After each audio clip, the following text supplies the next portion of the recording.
Chapter 9. Stuff that happened the day and night before even more important stuff. So, I've been ruminating, Scully.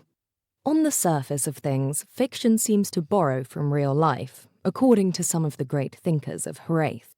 Yet to others, fiction fails to conform to real life, which either makes fiction, especially the fantastical kind, well, fantastic, or in the minds of others, it makes fiction puerile. But how true is this? There are some devices in fiction that don't work in real life the same way. In real life, one may watch an elven man pick up his bag and go to the transport, possibly not noticing it. Or one might say, I bet that man is going home to his family.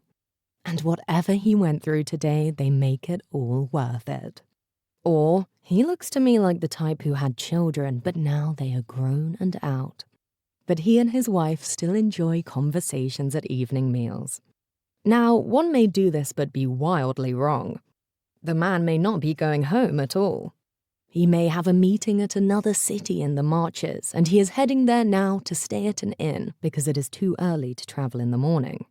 But if a narrator tells us, he picked up his bag, like the one his father once carried, and wondered, did this mean he became like his father? He would be sitting in coach on the transport. He regularly told himself he didn't mind coach. And even those who could afford the next class seat up wasted their money, as there was not much difference in the quality of one or the other. But then why did he look with longing at that merchant class section on the transport? Now, there are all sorts of things to be inferred about the man. One might guess at the interiority of another they see in real life, but expect they are wrong and accept they will never be able to confirm it. But in a story, the narrator, we are to believe, has access to genuine inner thoughts of the character. And so they are genuinely mind-reading and not just guessing. And therefore what they represent is more worth our inflation from those few supposedly profound snippets. But what if the narrator lied? I haven't lied to you, Scully. But sometimes I made it clear I was narrating to you, and other times pretended perhaps that I wasn't me. That I was just the narrator and you were Scully. So, even though I can literally mind read, how are you to be sure, Scully, that I am being forthright with you?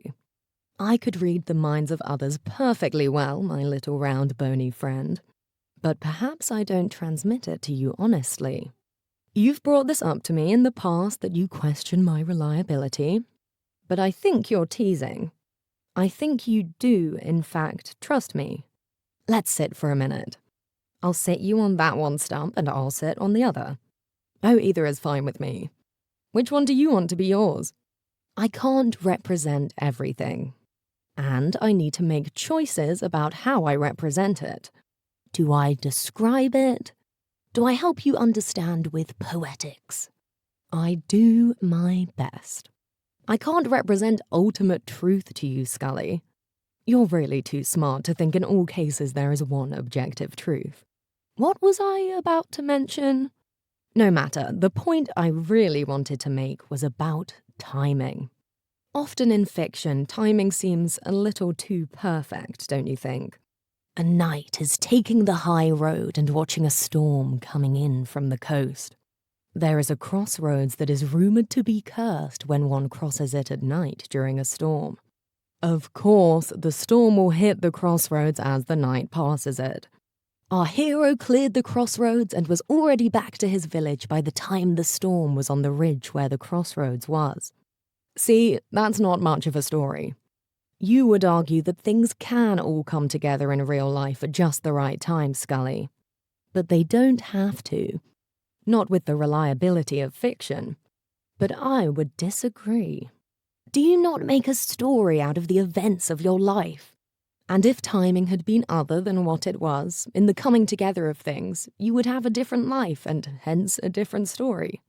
And don't cause and magicka both govern the universe? But here is what I will tell you, Scully. You seem to think that my arrival in Okasela and the culmination of LGR Week, and the convention all happening at once is too contrived. It's my contrivance. Well, and Tuadon's. See, he put convention on the same day as the culmination of LGR because of the number of people who would be in town, have off from work, and would be consulting meta coverage of the event. As for me, I delayed and accelerated here and there, and I definitely contrived and controlled to get here to the outer bounds of the city limits today. Will I remember who I am? Will I bring another entropy? I don't know, Scully. Nisol put the medallion on, which let her immerse into the 5i framework. She had played a group campaign the night before with a bunch of developers, and it had been amazing. Smell and a sort of touch was added to the immersion spell. But what she really wanted to try now was the constructed intelligence that could run solo campaigns. Your lore sheets and character specs have been loaded. Please provide a starting prompt or say, random spawn, it said. She had done this before, what she was about to do. She had used the 4i framework SI to construct a version of Professor Rhys Davis that knew he was fictional and made a character based on herself. She knew this was dangerous territory, and that eventually the system would decohere and she would be confronted with the fact that she was not having a real conversation. I am Nisol. I am from the real world. I am with Owain in its apartment, and Owain is aware Earth is all a game. It is ready to give me advice about my real life. Nisol knew she would not be able to have an immersive experience here. The best she could hope for would be limited to a text exchange through the metascroll. Waving her hands in the somatic activating sequence, she brought another metafile in that she had prepared explaining her current life. Tuadon, Selman, 5i, the Entropy, the Lich Lord and such. And the metafiles of Owain's character process integrated them. The metascroll would put Owain's words in quotes and would also provide some second-person narration to her. She would do it for as long as she could until the model would decohere. It was designed to play gaming campaigns, and as such, the tidbit of her self-injected lore that Owain was fourth wall aware would not last. Hello, Owain, I say. Owain looks to see where the voice came from and quickly realizes it is you. Hey, Nisol. Wow, you have a lot going on, Owain says. Owain, I know you're not real, but I'm not sure. Can I really run a 5i campaign out of lore and make it relevant? I ask. Owain looks at you curiously and says, For as long as I have known you, Nisol, you have been the best at everything you do. Cheerfully. But Owain, I am not. I am not good at everything I do. I ask. Owain sits next to you and smiles. Owain doesn't smile, Nisol thought. I don't think I'm going to manage to complete the campaign, I say. Run it by me. You always feel better when we talk, Owain says flirtatiously. This is all wrong. The stupid SI is having Owain say stock crap, she thought. She inputted, reminder point. Owain is fictional and knows its world is constructed. How can I complete the campaign? What does the story need to be about? What issues do I explore? I ask. Everyone is trying to find out who they are, aren't they, Nisol? Owain asks.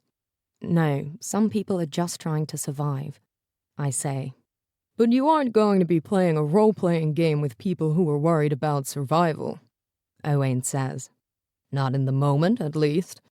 No, I say. But they might still be afraid. They might be afraid of what? Owain asked. To let others ask. To let others choose. That they will be left out of framing and answering. Is it a fantasy game they will play? Asked Owain. Yes, I say. Then you need to get creative here, said Owain. You can't calculate the ending. Just then, a protest of some kind, probably based on the recent Supreme Court ruling. can be heard erupting from outside. Nisal realized the illusion of fourth wall awareness had vanished. Tuadon and Kaelin were cleaning the table up while the girls were finishing up their homework when Lystria came in to get Tuadon's attention. "Papa," she said as she clung to Tuadon's pant leg, a tactic she learned early on when she wanted to ask her father for something. "Yes?" Tuadon knew what she was up to, but was powerless to stop it. "Pama says you're really good with geography." Lystria gave her voice an adorable air, but was careful not to restrict her father's movements as he continued to clean. Tuadon silently struggled to keep a neutral tone. He did not want to encourage this behavior. "Your Pama is better than me," said Tuadon. Kaelin grinned mischievously. "With the city, maybe. But with the whole sphere, that's you, honey." "It is?" asked Tuadon, his voice remaining neutral while he looked at his wife with thorough unamusement. "It's your turn to be," said Kaelin, reflexively covering her ghostly face with an equally ghostly hand to stifle a chuckle. "Papa, you can just ask me my quiz questions," said Lystria, handing Tuadon a sheet of paper. "Okay," said Tuadon. With a resigned sigh, Tuadon finished clearing up what remained at the table and took a seat across from his daughter. "How many continents does Hraith have?" asked Tuadon. "6," she said, head held high in confidence. "How many are inhabited?" he asked, his eyes pausing briefly as he worked over the question in his own mind. "4?" Lystria paused, a tick less confident than her last answer. Tuadon looked up from the paper, locking eyes with his daughter, sensing where her lack of confidence stemmed from. "Well, yeah, that's the answer they want you to give on this paper. But all 6 are inhabited. There's only dragons on Kalai, and only beast folk and ethereals and plants in the Salaki, and not many." Lystria's tone took on a hint of repetition that overtook her confidence, as if she had been trained to express a certain sequence of correct responses. "That's inhabited, though," said Tuadon, directly challenging her. Lystria's gaze dropped from her father as she shifted in her seat uncomfortably. "Papa, I have to give the answers they want, or I won't get a good grade," she said, her voice filled with shame. Tuadon had no doubt that Lystria could recite almost any general fact about Hraith better than some of her own teachers. Lystria herself had been responsible for several cultural additions to Five Eye and, much to Kaelin's chagrin, spent several nights far past her bedtime helping her father work on the law scrolls he brought home from work. Lystria knew what her teachers were trying to do, and she didn't like it. But she was an elementary school student and knew resistance wasn't going to pay off. "I'm not sure I'm okay with that strategy," he snapped, annoyed at the non-present teachers. "Papa, I need the rest of the questions," she said haltingly. Tuadon snapped himself back to reality, realizing too late that he unconsciously pulled a Selman on his own daughter. He could plainly see the frustration in Lystria's face and moved his chair closer to hers. Opening his arms, Lystria climbed into his lap and clung to him, upset and unsure how to regulate her emotional response. "Okay, Lee, are you ready to continue?" Lystria brushed more hair out of her face and nodded silently in response. Tuadon kissed her on the forehead and grabbed the worksheet on the table. "Okay, what are the 6 continents?" "Our continent of Oit, which most people call the North. Lavras, called the South because people don't like to use that name. To the east of us is South and North Tessas, which are west of Lavaras and Kalai. And on the opposite side of us is Salaki, which is the plant kingdom." Lystria's natural confidence poured back into her. She would not be bested in terms of academia. "How many major oceans?" asked Tuadon, happy to see his daughter return to her normal know-it-all persona. All the oceans are continuous, but 3 is how we count them, she responded curtly, her disinterest in Horaith's oceans almost palpable. Apparently, the oceans were less interesting than the land for the girl, as she had no superfluous facts. I know stuff about the oceans, Scully. Want to quiz me, Scully? No? Okay, fine. What is Zone 398? Asked Tuadon. The mech crash site, and it's uninhabitable, she said. Tuadon parroted the questions on the girl's quiz prep, though not sure he agreed with the teaching approach. He then released Lystria to go play with her sister and turned to find Kaylin drifting in the doorway where she had been watching, a troubled look on her face. Should we say something to the teachers? The school board? They're teaching her continents inhabited by sentient beings are uninhabited. Not even your father believed propaganda like. Kaylin's voice came out with a hard edge. Enraged with the misinformation teachers were forcing her Lystria to parrot. Tuadon watched the girls act out scenes from their metascrolls and reached out to rest his hand over top Kaylin's. You know this goes far deeper than the teachers and the school board. Kaylin sighed, realizing she shouldn't have brought up Tuadon's father. I know, but what they're doing is wrong, and it's making Lystria confused. Darling, I think Lystria is far more intelligent than we realize. If we can't change the system, the best we can do is teach her where the system is wrong. Maybe if we teach her how to move through the system, she might find a way to cut out the stagnant rot still miring in our society. Kaylin laughed. Look at you, sounding all poetic. That almost sounds like a module from one of your game scrolls. Tuadon snorted gently in amusement. Maybe it should be. Later that evening, after putting the girls to sleep, Tuadon and Kaylin relaxed in the sitting room, watching the night sky through their bay window. Not wanting to stay up all week, Tuadon cautiously sipped a non-stimulant tea from his #1 Lawmaster mug. Without looking, Kaylin telekinetically moved a coaster underneath it as he began to place it on the low table in the center of the room. So, Selman is not what I thought. You made him out to be a bogeyman, said Kaylin, snuggling her translucent form against Tuadon. He is, without coffee, said Tuadon, smiling. Tuadon, why are you spending so much time with this guy? Asked Kaylin, looking up at Tuadon with a pout. Aha! But that is where you are wrong, Scully. I merely expedited the timetable of their friendship. They were always friends, they just hadn't gotten there yet. Tuadon paused. Why did he hang out with Selman so much? I think he wants to sort of come back to life? The statement morphed into a question that Tuadon still found himself grappling with. What do you mean? Asked Kaylin, getting up to refill her water glass. I thought he was helping you prove to yourself Earth Game is all you say it is. And hopefully writing a good story. But where does he fit in? Tuadon took another thoughtful sip of his tea, the gentle sting of the hot liquid on his tongue giving his mind something tangible to focus on. He was jealous sometimes of ethereals being able to pseudo-drink.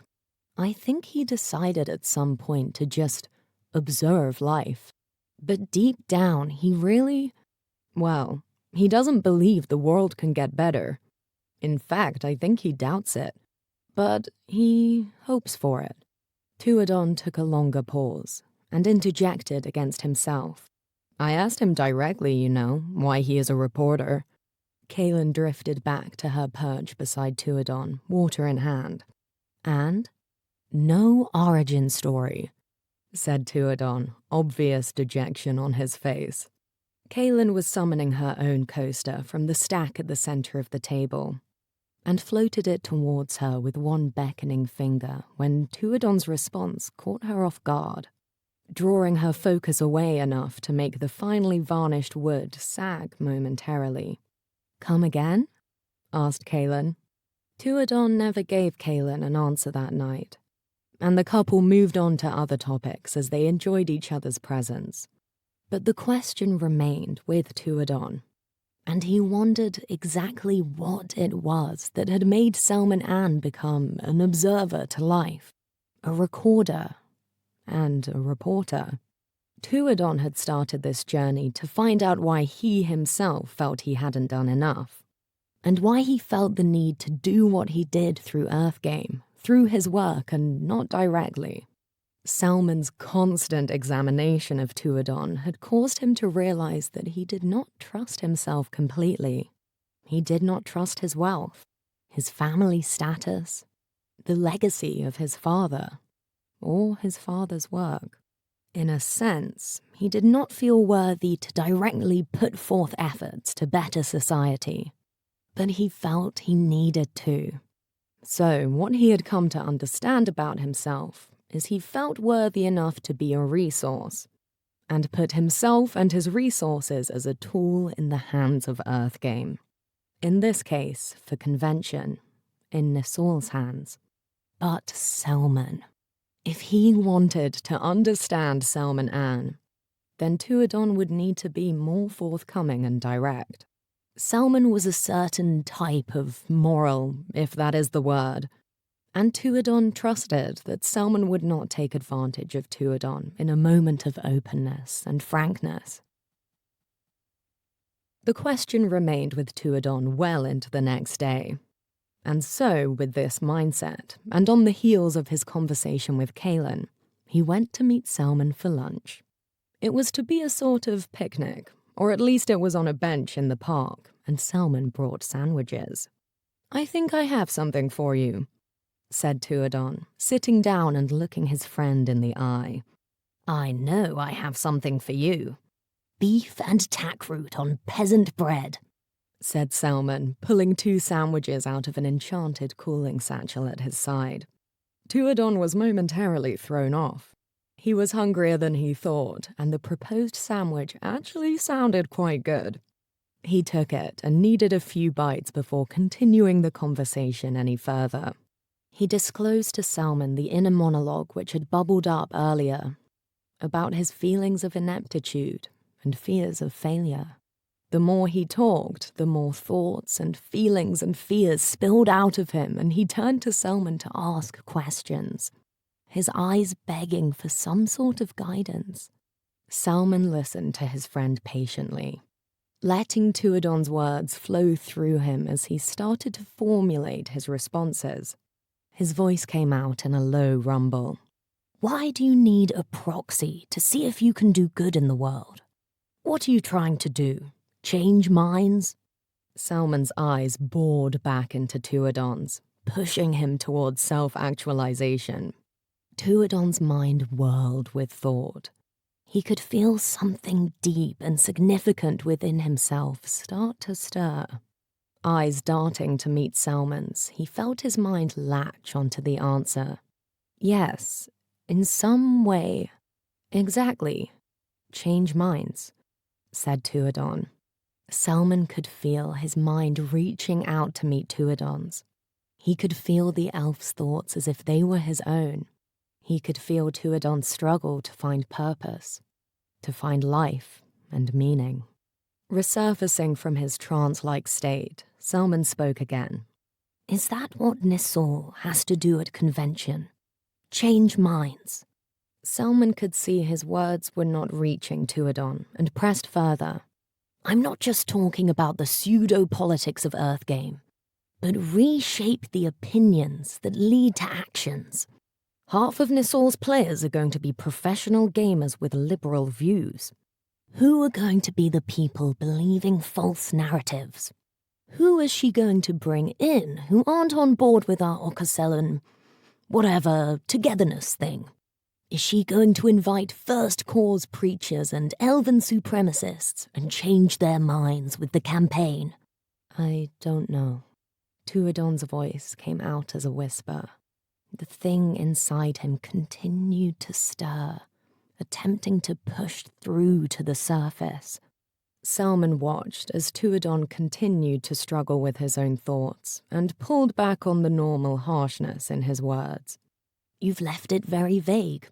Could it be not so much you don't feel worthy to carry out whatever positive change you want to see in the world? You don't know exactly what you want to act upon. Tuadon's eyes widened. His self-introspection had been half right, and Salmon cut through Tuadon's carefully constructed mental blocks effortlessly. Through their link, Salmon could feel Tuadon's true self struggle to the surface and reached out with a final, determined push. I think you feel unworthy because you have a notion, but no plan.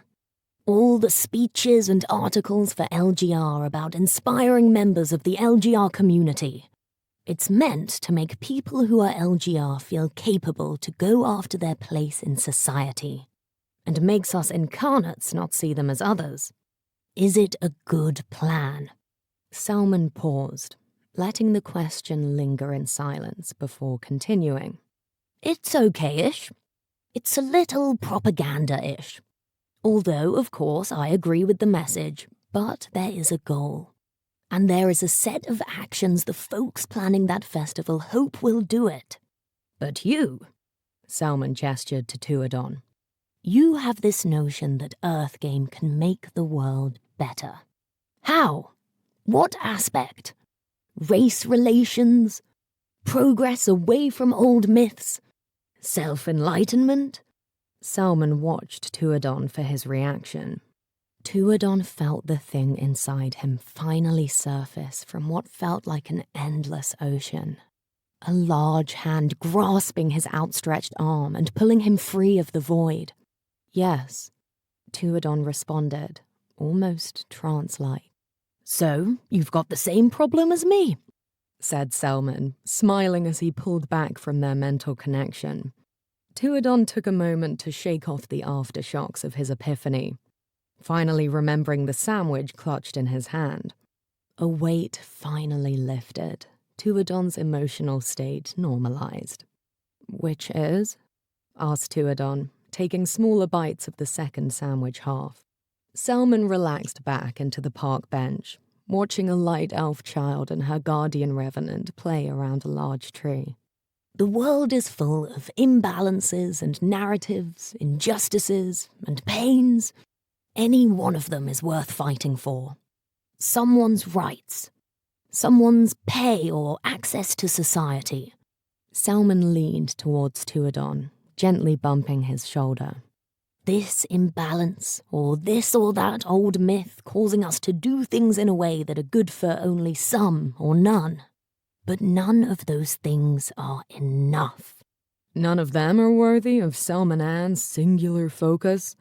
Asked Tuadon, pausing to take another bite from his sandwich. Maybe that's it for me, too. Salmon smiled. I think it is. We both might pretend we feel we aren't worthy in our own shadow minds. But it's not that. We want to tackle the whole world's whole set of problems and injustices. The only thing that would satisfy your ego or mine would be a singular object, made out of all those unfairnesses and wrongs intersecting. Salmon continued to watch the city around him, teeming with life in all its strange and wonderful forms. Raising a finger for emphasis, he continued, That's not a plan. You have to pick a specific issue and a specific action you're going to do. Raise money for education. Fight against discrimination of mechs. And even there, how? Legally? Speaking engagements? These are examples, mind you, said Salmon. Sandwich finished, Tuadon wiped the crumbs from his hands with a napkin. So, neither you nor I want to reconcile with the fact that we don't think a specific issue is worth our efforts. Leaning forward slightly, Tuadon mimicked creating a sphere with each hand.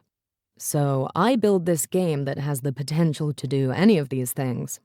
And you write stories and exposés, said Tuadon. Salmon nodded, leaning forward with the motion. Yup, You and I both hope to have a body of work that will recruit armies for us. That, and neither of us has the patience to do that piece by piece." Selman paused, his mind shifting towards a different subject. "Our friend Nisal. She wants to prove common origin. That's enough for her. She wants to establish that as fact, other than for people who are in pure denial." Maybe that's why I trusted her to show Earthgame works. Tuadon looked off into the middle distance, deep in thought again. "And maybe that's why I manipulated you into. I'm not sure what I manipulated you into. I didn't specifically plan this all, but I thought all the talks, the trip to the marches and everything would do it. Actually, I think the trips to the marches did less for you than just going to the community center," said Selman. "Well, in terms of me, yeah. Authorizing Nisal's campaign, yes. But it's not like the trip to the marches was wasted. It's coming tomorrow. The unknown, you know? It will be coming. No more speculation. No more ideas. It will be here," said Tuadon. "What if? I think that maybe the unknown. Sure, there's got to be something to it. But maybe it's just a guy out for a walk," said Selman. "What do you think would be better than going for a walk after all that time?" asked Selman. "A sandwich." Tuadon smiled. "I don't remember what food I like, Scully. If I like food, I like walks.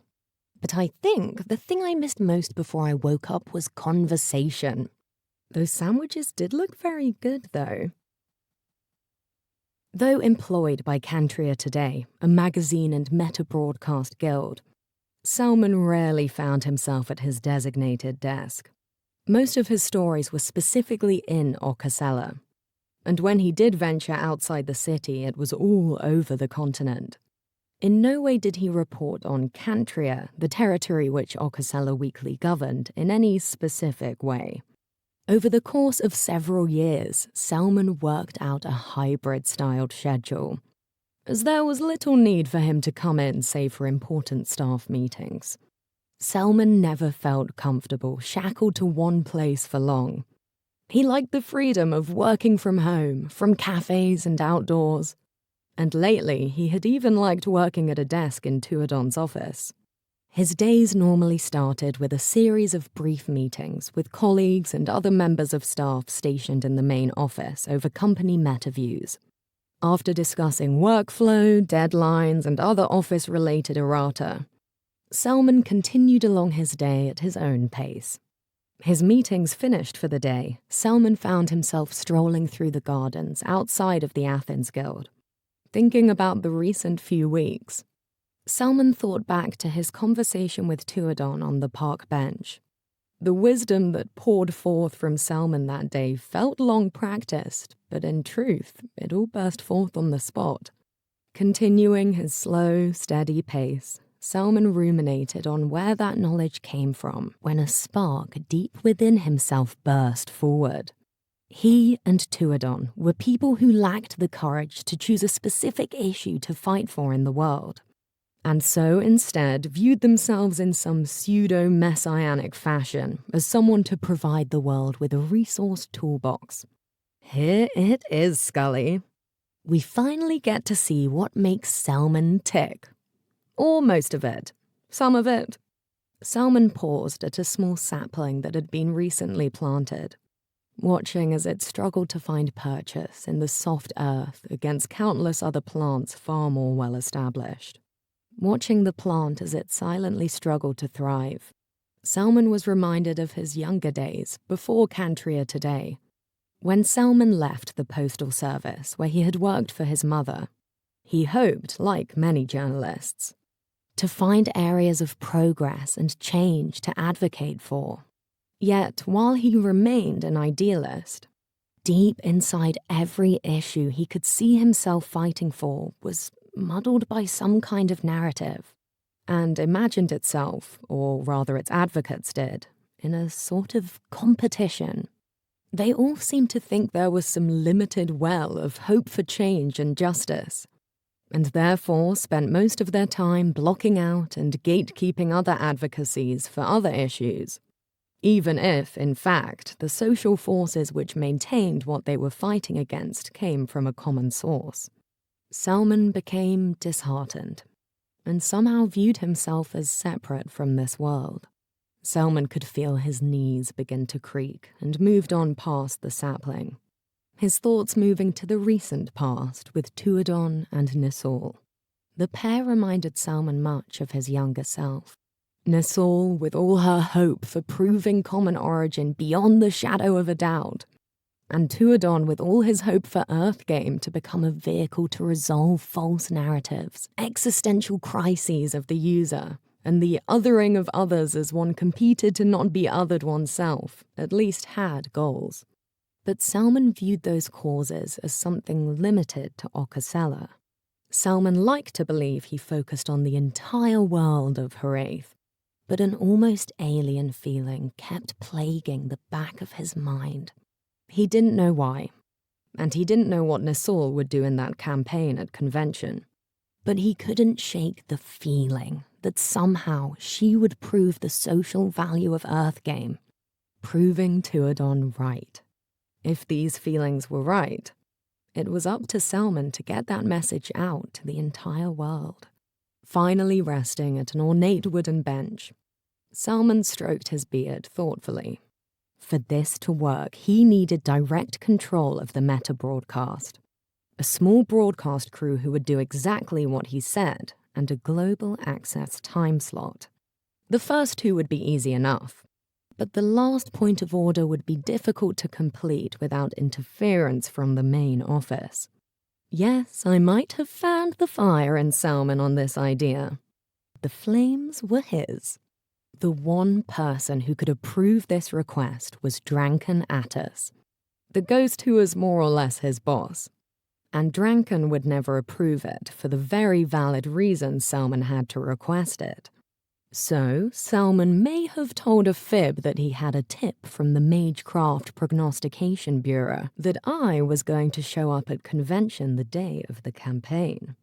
By may have told a fib, this is what he told.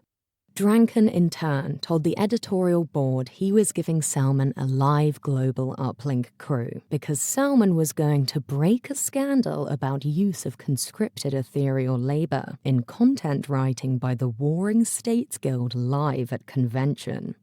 Salman Ann would have to outright lie. Only in the end, it would turn out his lie was not as false as he thought it was. What do I mean? I was being enticingly cryptic. You'll see, okay? Salman walked into Dranken's office. "Morning, Atty," he said. "Anne?" said Attis, momentarily looking up from the metascroll on his desk. "To what do I owe the pleasure of you in the flesh?" "Can I close your door?" asked Salman. Attis, knowing this to be out of behavior for Salman, not only closed the door, but warded the room with a barrier spell and information dampener.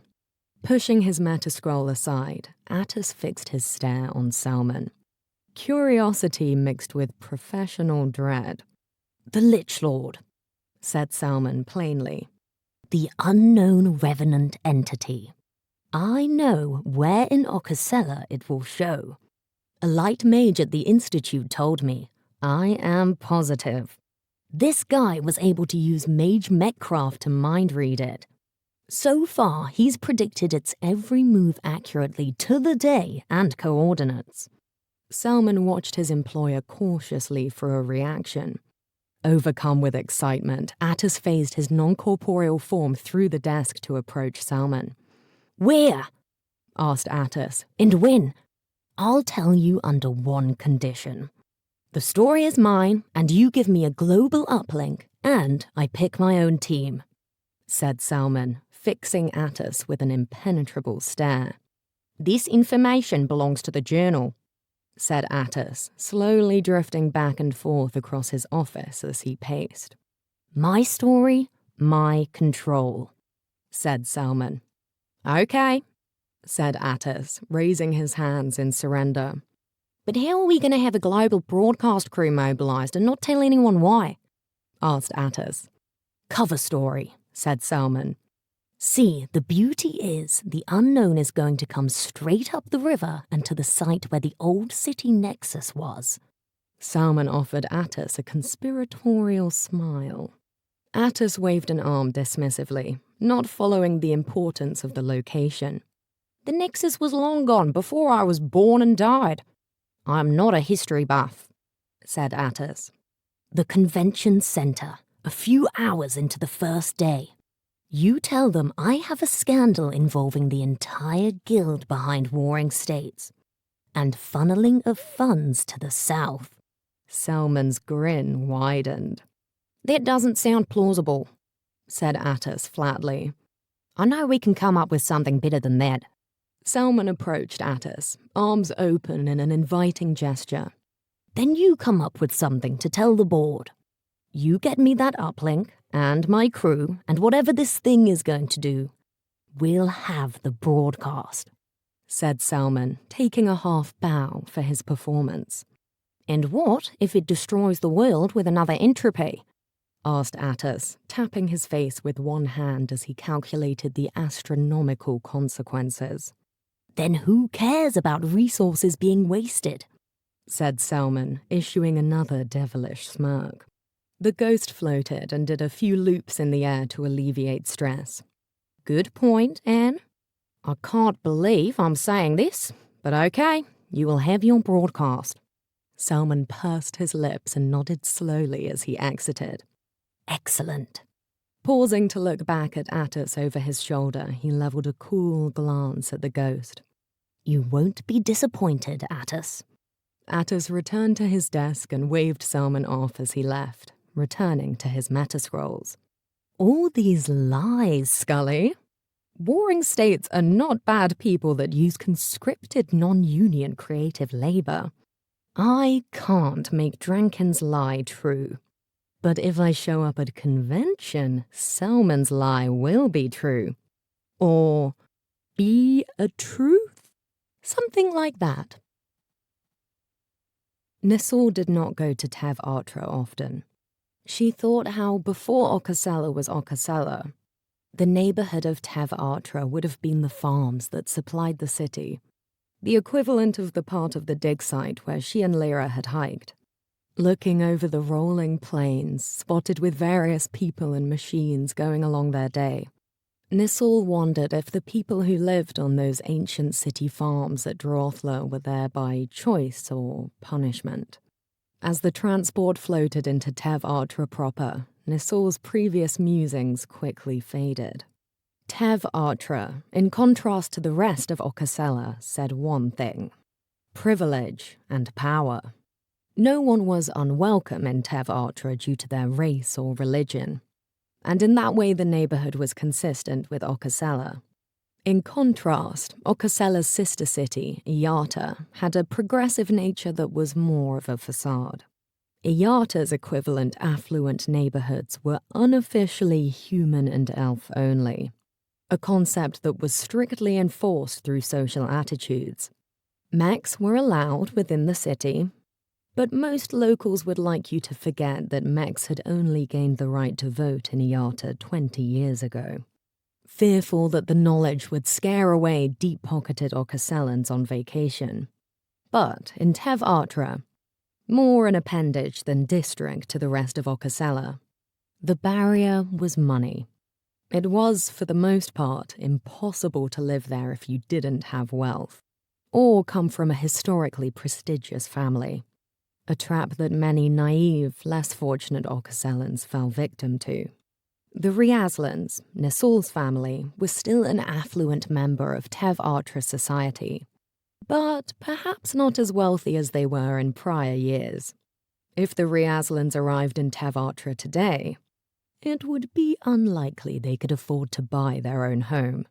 Nisal's father, Dasan, was proud of the restoration work that had been done on the main hall of their house. But the left wing, which was the only wing, as the Riazlans were a merchant family in times past, not aristocrats, was still kept up by concealment glamours.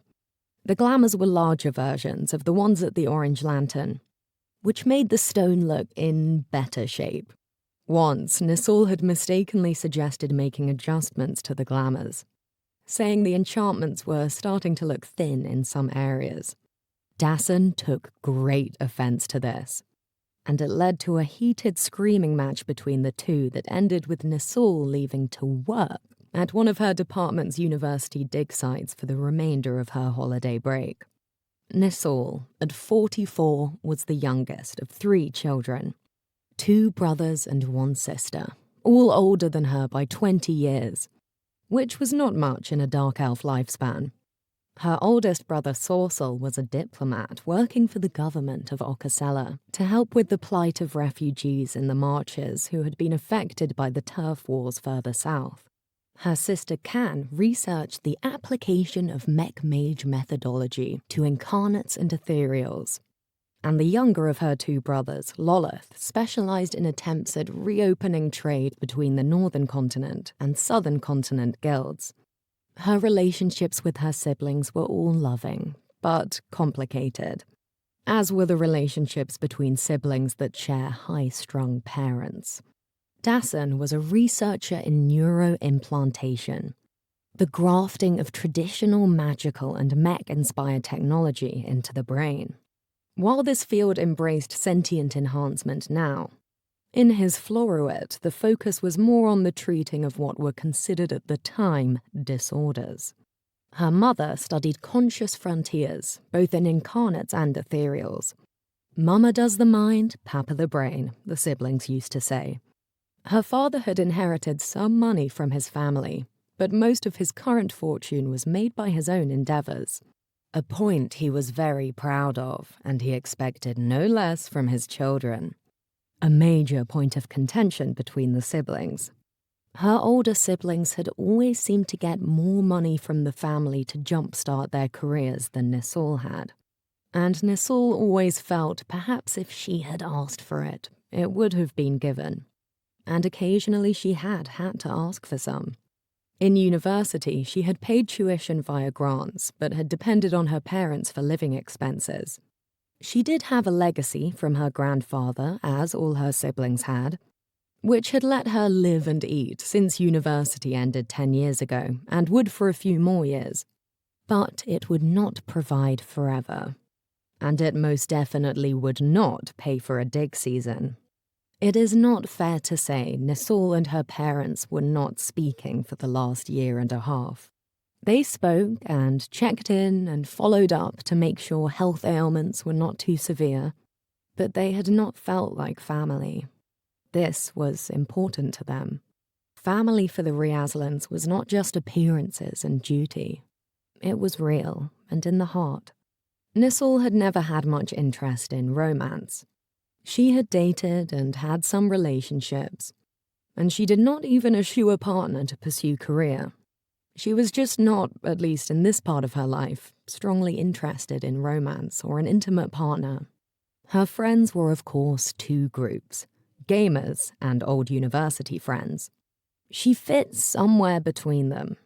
But when her ties to family were strong, this had all balanced out. Now, estranged from her family, she was left without support. Nisal had struggled all her life with the inherent unpredictable nature of existence. She wished beyond wish that life was just cause and effect, no probabilistic magic. Sure, in Earthgame humans couldn't solve their problems, but a real person could. But the truth was, she could not believe in pure cause, as some people did in the real world. If life was all cause and effect, she could reason her way through anything. She could calculate how to talk to Mama and Papa, how to get funding for her dig. And this brought her to the root of the matter. As she walked up to the door to her childhood home, she thought back to the last time she was here. Taking a deep, shaky breath, Nisal knocked on the door. Oh, I never told you how she got those full 5-eye scrolls, did I? I am surprised you didn't call me out on it before. She's thinking about it right now because it was the last time... Okay. Stay serious for this.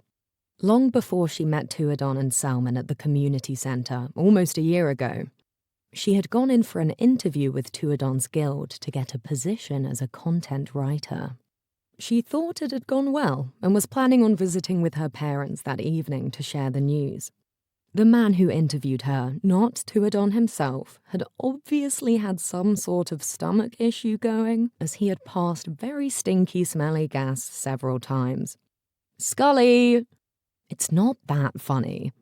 I made a note to get through this whole telling without bringing up poo, but I mentioned someone being gassy and—" "Scully, stop laughing!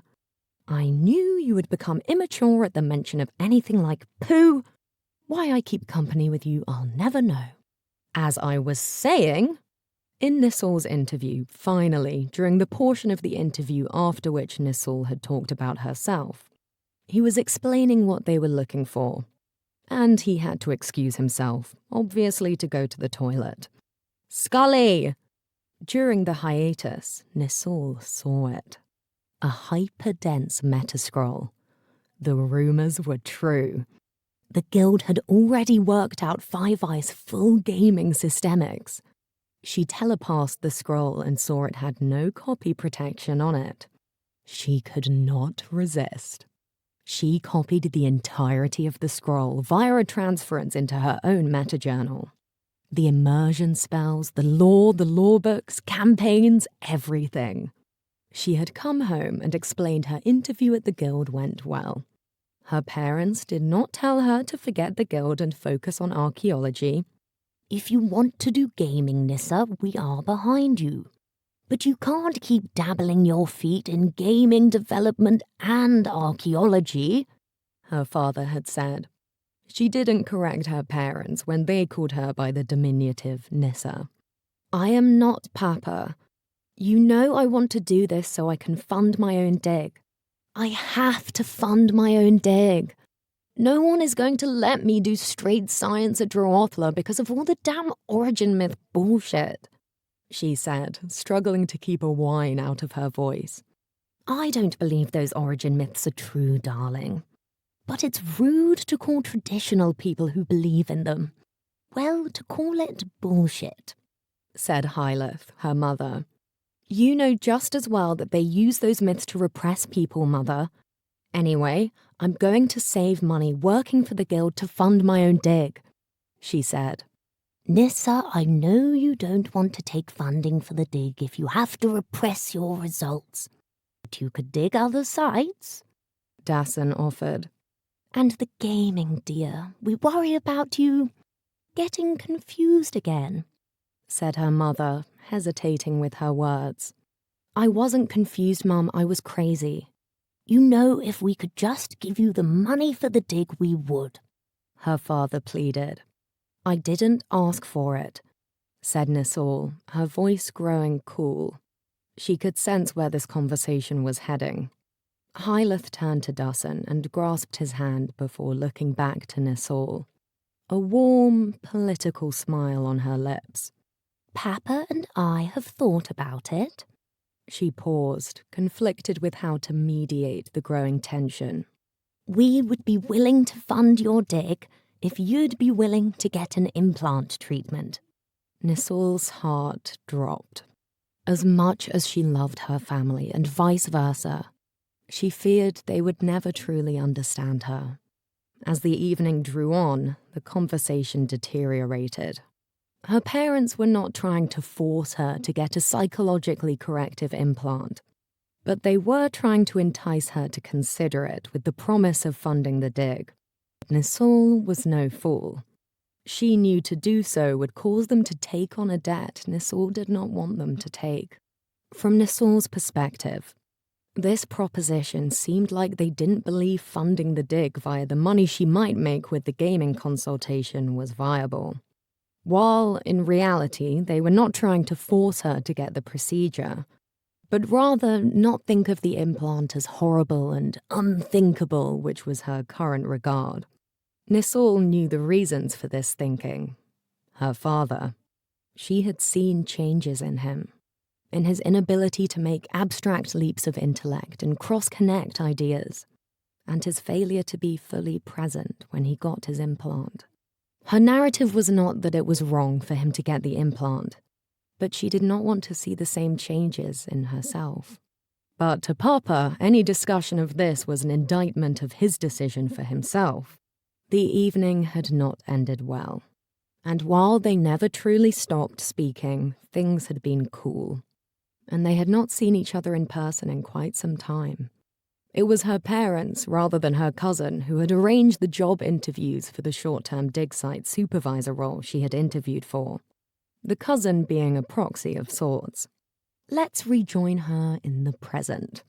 She knocked on her parents' door, and her mother answered. The woman who helped her parents with the house here and there was off tonight. That meant Papa had cooked. Nisal was surprised how warmly her parents hugged her, and how she did not hold back in reciprocation. "Owain, did you write this for me?" She mused in her head with a glint of hope. Dinner started with small talk, but moved up to discussion of events in the media, jokes about the political parties they did not like, and reminiscences. Her father tossed the dice. "Nissa," he said as he was trying to clear plates and not have his wife or daughter get up. "Your mother and I are proud of you with this presentation you are doing for Tuadon Apaloch. Sorry, I know presentation isn't the right word. Your brother says you're nervous about it." "We aren't," said Mama cheerfully. "We know you can do it, and then you'll be able to do your dig at Droathla the right way. You can show those associations that time is marching forward, and who knows? Our girl could be the one who erases the last doubts on common origin theory." Mama raised her wine glass triumphantly. "Well, someone will always doubt." Nisal smiled at her mother's vocal support, despite her own reservations on how her findings would be received. Nisal looked at her mother across the table, and Hylath's smile continued to radiate uncomplicated warmth. Slowly, a feeling she had almost forgotten crept through her mind. Love. Love from her parents, her family. Unquestioning support. There was no facade here. The emotions were real. Nisal sat with the feeling, and her mother's words reached her again. "Mama believes in me." Alone, the words meant little, but from her mother it was different. A smaller, much younger Nissa clawed to the surface and reached out to her mother's warmth. Nisal's voice came out in a tear-filled tumble, desperate to latch onto this old feeling. To live in it even just a few moments longer. "Papa, last time I was here, I might have made you feel as if I thought the implant wasn't right for you. It's still not right for me, but that doesn't mean it was wrong for you," she said, her face flush with the confession. She felt somehow that her parents' plea of healing worked, but hers seemed clumsy, awkward, forced, and ill-timed. Embarrassment reddened her grey cheeks, but she pushed the feeling down, waiting for her parents' response. Dasan shared a meaningful look with his wife, not expecting an emotional breakthrough as they cleared the dinner table. Dasan lowered the stack of plates in his arms back down on the table and took a seat beside Nisal. Taking his daughter's hand in his own, he squeezed gently and looked deeply into Nisal's eyes. Voice shaking, Dasan spoke. I was suicidal, Nissa. Even though I had a beautiful wife." He looked to his beloved Hylath as she reached across the table to take his outstretched hand, tears in her eyes. Turning back to Nisal, he gently kissed the top of her hand and found the strength to continue. "And all of you, I know your experiences in college with the, hallucinations and delusions," he said, tears beginning to trail down his cheeks. Nisal's heart clenched painfully with her father's admission. It was an unspoken reality in their house, but to hear her father use the words for what she went through instead of a euphemism gave her a feeling of catharsis she didn't realize she so desperately needed. Dasson brushed the tear-soaked hair from Nisol's eyes and held her face in his hand. I know they were hard. They were their own animal. But you were never a danger to yourself. His voice cracked, and he continued in a harsh whisper. I was to myself. Shame long forgotten, Nisol threw her arms around her father, desperately holding him close as if he were to fade away if she loosened her grip. Her parents did not know about the disincarnation spell. Rian and Lyra had kept the circle small on that, and Nisol swore in that moment to take that secret to her natural grave. Well, said Mama, trying to be funny as she wiped her own tears from her face. Guess dark elves can talk about their feelings. Just takes us forever. Releasing her father, Nisol laughed as she wiped her eyes with a napkin. I think that's everyone nowadays, Mama. The impromptu family therapy session over, Dasson changed the subject to lighter fare. We bought tickets for the convention. He grabbed his own napkin to wipe up. Of course, we won't understand everything that's going on. But we understand if you don't want us there. Nisol threw her arms around her father again, successfully cutting him off. Of course I want you there. Nisol released her grip to look him in the face.